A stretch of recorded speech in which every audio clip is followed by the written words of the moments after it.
carried around a dried coon penis that he thought was lucky and was waving it all over William Shatner's face. So to get that kind of experience in small town Iowa with William Shatner there, I just don't know if that happens anywhere in the universe.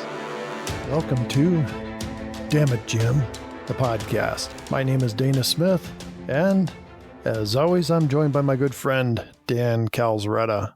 Good evening, Dan.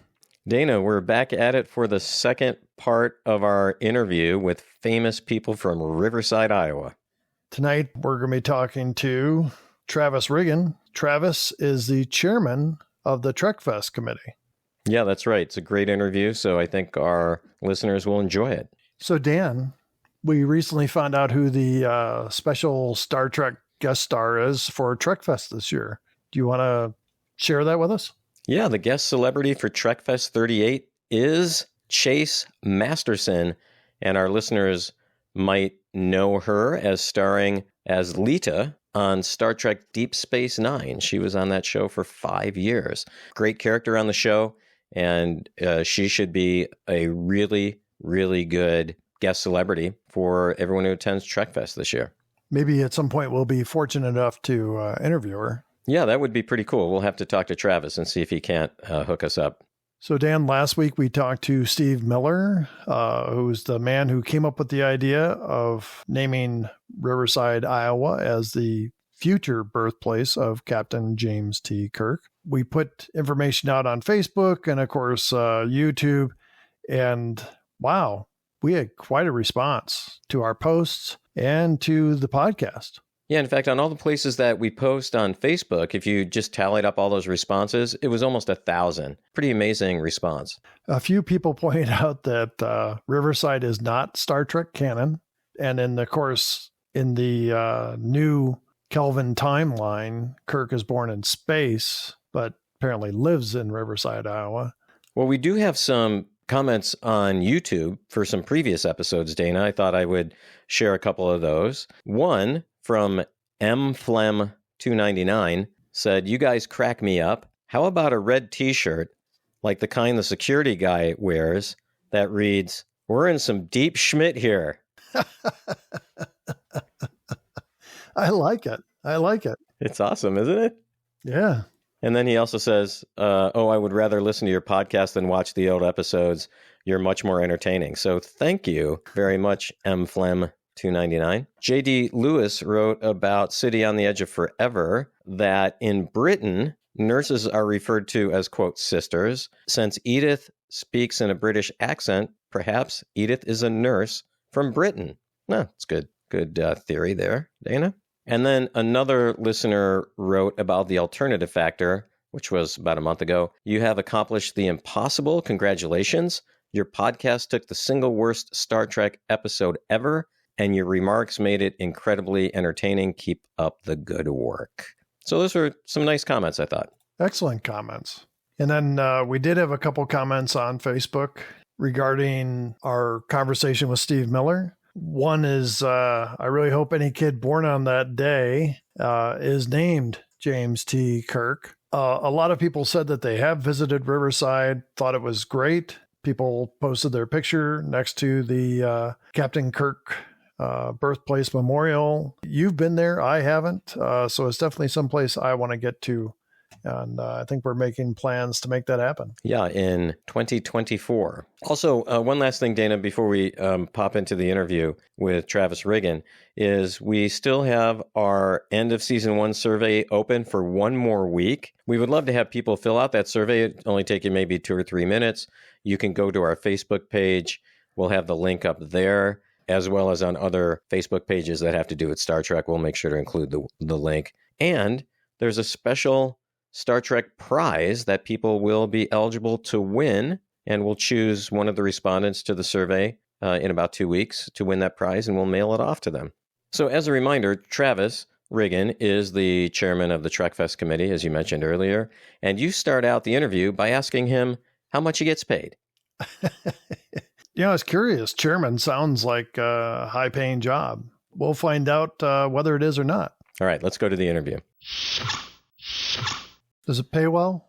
It's actually non-profit, completely volunteer. I think the only perk out of it probably is a free t-shirt and maybe a little bit of recognition, and that's about it. Well, that's cool. Thanks for doing it. Why did you want to get involved? Here in Iowa, these small town festivals, they need to be attached to something. Otherwise, they're just kind of like a summer festival or a fall fest, they call them, or Memorial Day, Labor Day. Fortunately for us, we were able to attach ourselves to TrekFest and being the future birthplace of Captain James T. Kirk, which helps bring in anywhere from probably 250 to probably 500 people on a given year just to come in and tourists say that they've been to the future birthplace during TrekFest.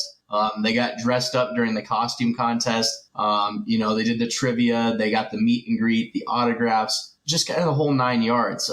That's kind of what drew me into more so the aspect of being the organizer of it, because I didn't want to see the celebration turn into just a typical run-of-the-mill town celebration that doesn't bring much tourism into the city. It is truly amazing to see, the people that come in from all over the country, New York to North Carolina to Wisconsin, California, Hawaii sometimes. I mean, truly, I don't think that there's a lot of other town celebrations out there that can bring in that kind of crowd. Just in the sense too, I mean, we're a town of less than 1,500 people, so not a very big town. Did you even watch Star Trek before you got involved in this? I would say that I watched the episodes probably that most people under the age of 30 that are kind of like, I would say, lukewarm into Star Trek had watched. Having all those different new series out there can get the younger audience into Star Trek potentially, or even just to be a lukewarm fan to be more welcoming of this event. Paint us kind of a picture of what a day in the life of TrekFest looks like. So last year's we had J.G. Hertzler and Robert O'Reilly, the original Klingons, come into our event. They're a huge fan hit when they come in.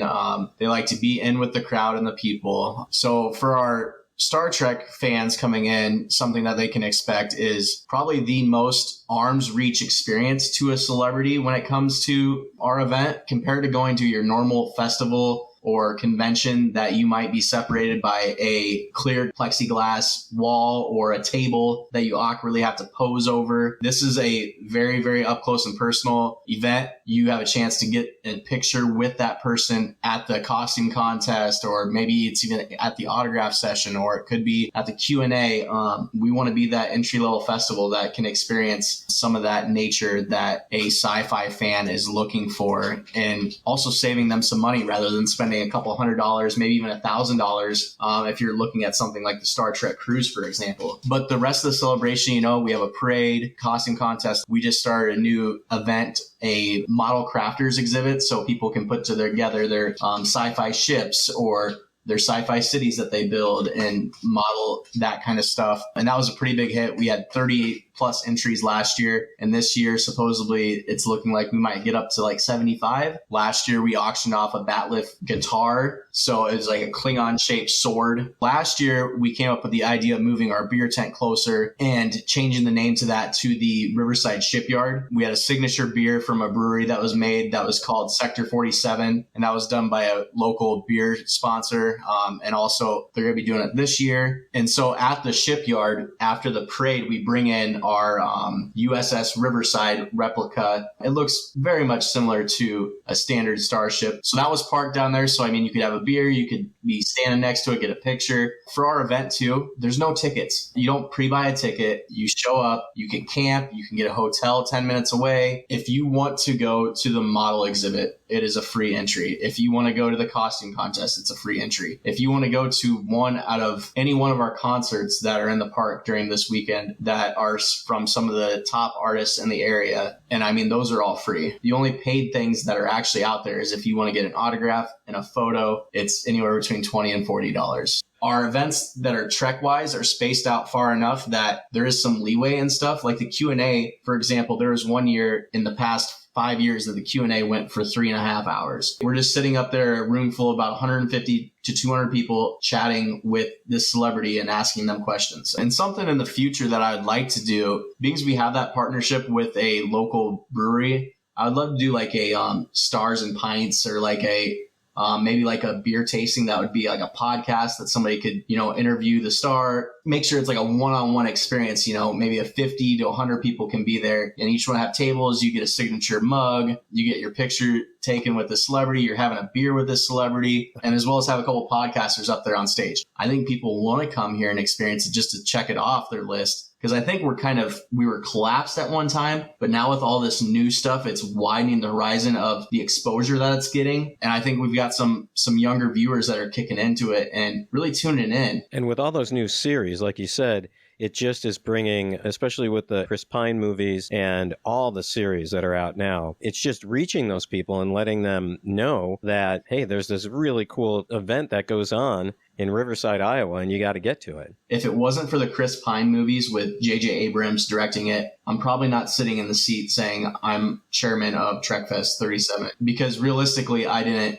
understand the concept of it, didn't get to know the older series and stuff like that. And so for me, I'm very thankful that they have put out new content to help engage those people like myself to be exposed to what Star Trek is. So in that film, Riverside, Iowa plays a kind of a small role in the film. Yeah. When did you guys get that canyon, by the way? I'm just curious. Yeah. So the funny thing about it, the only logical thing that we can say that it came from, so we have the English River that flows right behind the park there, and possibly, over the next couple hundred years, just washed away and created this huge canyon. It allowed for this large crater in mass to be put there, and for young James T. Kirk to drive a cherry red convertible Corvette into that canyon. And, that scene is so great for the town of Riverside. Also, Paul Wesley, in the last episode of Strange New Worlds, he comes in and says, where are you from, Kirk? And he's like, from a small town in Iowa, Riverside. And it's like,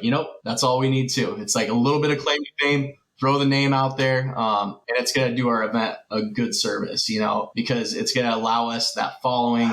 It's going to allow us that new market and demographic of stars that we're trying to attract to come in, especially, even the girl power that's in Star Trek Discovery. Holy cow. All those ladies that are powerhouses in that.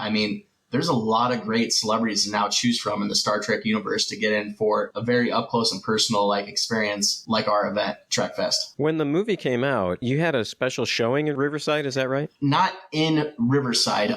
Paramount put it out to us, and they worked with a local movie theater up in Iowa City. We had a whole movie theater that we had school buses and limousines and all kinds of stuff that picked up people in the community center. I believe it was at the elementary school, and drove all these people up to this event. I would have been, in 10th or 11th grade when that came out. For me, still in high school, but understanding, the concept of wow, this is kind of a big deal. What's going on here? And then parents dragging me to go watch Star Trek. At the time, it was literally dragging, but at the end of it, it's I've probably watched that movie 25 to 35 times maybe, and so it's if it wasn't for that J.J. Abrams movie, I just don't know if I'd be the one sitting in this chair talking with you guys today. Well, we've mentioned J.J. Abrams several times on the podcast to try to get the word out that we'd love to interview him, but I'm not sure I don't think he listens to the podcast, but maybe someone will get the word out to him.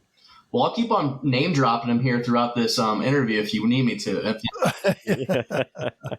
What is your day job, though? I work for a electrical distribution company in inside sales. And so I do that from 9 to 5. And during the spring, I also coach high school golf. I coach about 20 high school boys and girls. And that takes me pretty much up until TrekFest, and then boom, TrekFest. So currently, when practices are going, sometimes I'll get a call from a newspaper and have to step aside, on the golf course, and the wind's blowing in the phone microphone. For me, very, very busy when it comes to scheduling things to do. So I have to make sure that I'm productive with the time that I do have. And then soon to be expecting, my wife and I too. So that'll be another one. Wow, congratulations. Yeah, thank you. So that'll be another niche in the hat here. So I'll have to have a playbook put together for next year to make it really easier, going along date wise, knowing what needs to be done when. So, well, what have you got coming up? Did you say this is number 38? 38. tell us a little bit about what's going on for number 38? Can't say the celebrity yet. I wish I could to you guys, but she is a prominent woman figure in the Star Trek universe. She will be a hit with the fans. And then the other one would be John Paladin coming in, the makeup artist. And the nice thing about John Paladin is he comes in a day or so early. And what he'll do is on Friday all day is he'll do fan makeup. And so if somebody wants to be a Klingon or they want to be a Vulcan, he'll do that fan makeup for them for a fee that you would set up with our museum there. So that's super cool. On Thursday night, it was something we did last year. We will have a evening event after the setup. So typically set up on Thursdays, hopefully done by 7:30 or so. But last year we opened the beer tent up and we were selling our Sector 47 beer from the Kelowna Brewery. We had the Star Trek movie. So that was a lot of fun. Beer tent open, movie showing. Then on Friday, it's kind of a brief period where people could go around and see the town monuments and statues in the museum. If you want to get makeup done, you could do that as well. Events pick up on Friday, autograph session, and the ceremony of the star. So that way they get introduced at the museum. Then there'll be the trivia. In the park, we'll have a demolition derby. If you guys haven't been to one of those, they take older cars and they just ram them together. It's quite a bit of fun. That is our only other paid event, but that's a hoot to see that done. We have a dog show. I call it Intergalactic Pet Show. Last year we had a cat and a chicken show up there for it. They had to kind of be put on two different sides of the area there, just preventatively. And then on Friday night, we have one of the most renowned bands in the area, Dogs on Skis, coming in. They're actually a Hall of Fame nominated band for the Iowa Rock and Roll Hall of Fame. So that'll be huge. They brought in a huge crowd for us last year. And then we'll have another band come in after them. Then on Saturday, we will have a pancake breakfast, a fun run. We will have the parade, the model contest. We will have bingo. We'll have the costume contest, the beer tent, obviously the shipyard beer tent that we had. That's right up and close to the stage there. We're working on getting a cornhole tournament as well as some youth baseball and volleyball tournament in the sand. 2 more bands and then we'll have fireworks. In the past years, the fireworks have been really neat in the setup of it. They will sometimes do like battle scenes and have audio over the fireworks that kind of goes and plays a theme of Star Trek, which is really cool to see as well. Lots of fun stuff happen over the weekend. And like I said, for the most part, everything from that event is free other than food, drinks, lodging, if you want autographs, and if you decide to go see 2 cars smash into each other. I mean, it's just a jam-packed weekend for the youth to the adults, the Star Trek fans, the not Star Trek fans. It doesn't matter. There's something here for everyone to be doing. It is something that I think that should be on the bucket list of a Star Trek fan. I think they would really enjoy coming here and experiencing it and seeing the difference in an event in Iowa that is Star Trek related rather than a California, a Denver, a Starbase Indy, and just feel relaxed. Remind us of the dates again for this year. So it's June 22nd, 23rd, and 24th. The hotel, is that associated with the casino? Do they have a hotel there as well? Yes. So the casino is associated with the hotel. And what's the name of that casino again, in case people are wanting to reserve a room? Yeah, Riverside Casino and Golf Resorts. It's 7 minutes away from the main hub here. And yeah, it's got everything all underneath one roof. A pool, golf simulator on the casino floor, so you have to be over 21 to get on there. On Thursday night, for example, after our social event, if you want to go in there and, listen to some live music, they got live free music in there as well on the weekends. So, I mean, it's got it all underneath one roof for you. It's almost a no-brainer if you have the ability to stay there to try to get out there to the casino to stay during the TrekFest celebration. Do you guys run a shuttle or anything from the casino? Or? So the shuttle is something that they will do. It's something that gets set up at their valet there rather than dinking with parking or anything like that, just having them drop you off and have a spot that they can pick you back up at. And then you can enjoy as much of that Sector 47 as you want. You don't have to drive. Right. And especially if we get some form of like a Romulan ale or a Klingon, trying to think of the beer name that we were throwing out there, but maybe a Klingon Kolsch. That's a good one. Since you've been in charge of it before, but you've been obviously around it for a while, do you have any special memories from the TrekFest? My most special memory, I would say, would have been when my mom was the chairman, actually, of TrekFest. The one time that she was, I believe it was the same year that the new Star Trek movie was coming out, or it was the year after. but we had Walter Koenig, George Takei, and Nichelle Nichols all here during the same time. That was really, really cool to see. Each one of them were so great to work with. It's kind of a breath of fresh air for the celebrities too, because it's like, we don't ever get to see a town this small, be able to have this kind of space around us and, be around the people like this. It's typically in a closed setting like a hotel or event center, and so this is very unique. I would say that's probably the biggest one. Well, it's kind of a follow-up question to that. What's the weirdest thing or the strangest thing that's ever happened during any of the TrekFests that you can recall? I'm going to turn it for 180 here. William Shatner came to town to do what was supposed to be a movie that turned out to be a ripoff and a spoof, hoax, whatever they want to call it. But over that time, it was during the summer of 2004, 2005-ish. My dad was actually William Shatner's personal assistant for 3 weeks. So William Shatner was in our home. He used our bathroom. He rode around in our car. My car bed at the time was in the background when he went into the bathroom, like door wide open, bed unmade. I got scolded for that. Seeing sci-fi from the eyes of a 4th and 5th grader at the time, I didn't understand it. For me, it was kind of different. It was, weird. The Priceline guy is riding around. I wish that we could get William Shatner to come to TrekFest. Unfortunately, price here, expectation of what we're thinking, down here. However, he came to town on his dime and donated money back to our town. He gave all the main cast characters, which were built up of members of the community, different things of monetary value. For example, somebody got to go to Paris. The farmer that was in it got a new tractor. One of the wives in the movie, she received a trip to New York, and her daughter got acting lessons out in LA, so there's all different things. And my dad, he wanted to go to Hawaii. And so we went to Hawaii. So I guess the weirdest thing is at one time I could say that I used the same bathroom as William Shatner. Did you get to see him without the toupee, though? Would he have had that, guys? Like in 2005? Yes. Yeah, he started losing his hair when he was 9. Okay, so then yes, I seen him with it, never without it. Never without. I don't think anyone's ever seen him without it. Well, when we were talking to Steve Miller last week, he did talk about William Shatner being in town and how he shared cigars with William Shatner. He had, I think, some fond memories of that as well. During that experience, William Shatner stepped into every business, I believe, in town almost, and engaged the customers even more so than the experience that they would get at TrekFest. For example, there was a citizen there that he carried around a dried coon penis that he thought was lucky and was waving it all over William Shatner's face. So to get that kind of experience in small town Iowa with William Shatner there, as well as him holding an Emmy when it happened, I just don't know if that happens anywhere in the universe. Imagine, say, 40 years from now, how big do you think TrekFest is going to be? I would love our event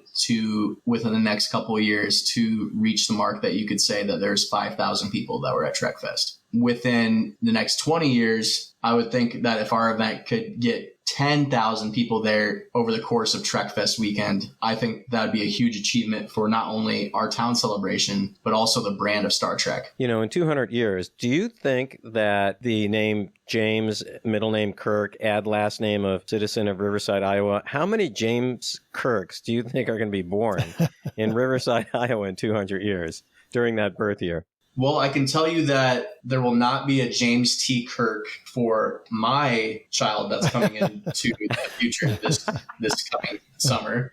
I was shot down on that idea. But in 200 years, I would hope that there'd be a few. And the reason why I say that is if there's a few, that means as a community, we've embraced the idea of Star Trek and the future birthplace of Captain James T. Kirk, and a couple local citizens thought so highly enough of our town celebration as well as the Star Trek brand as itself to name their child James T. Kirk. Well, I think it'll happen. I think it's going to happen. Couples planning for the exact date. It's like, okay, we got to conceive today. Or even the joke that was done at our local bar. They had a plaque made that said James T. Kirk was conceived on this pool table on this date 9 months before the birth of the future Captain Kirk. And so I don't know if that pool table and the bar will be there, but I mean, the exact spot, who knows what the details are of that. That would be very interesting to see how that unfolds. Travis, thank you so much for taking your time with us tonight. It's been an excellent interview. Really appreciate it. If people haven't been to Riverside for TrekFest, it is a fantastic event. And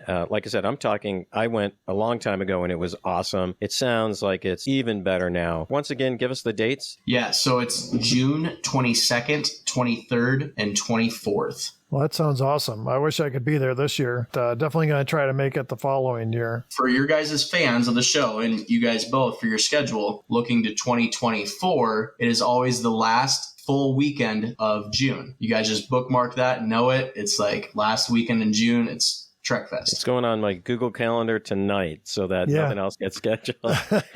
And once again, thanks for being on the podcast. Yeah, we really appreciate your time and all the information you've given us. But I hope we can reach some more people, and this will boost the attendance this year. I hope so too.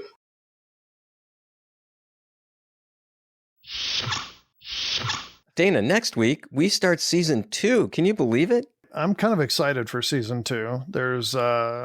It's going to be tough to beat season 1. I think there was a plethora of good episodes in season 1. Season 2, we get some corn thrown in.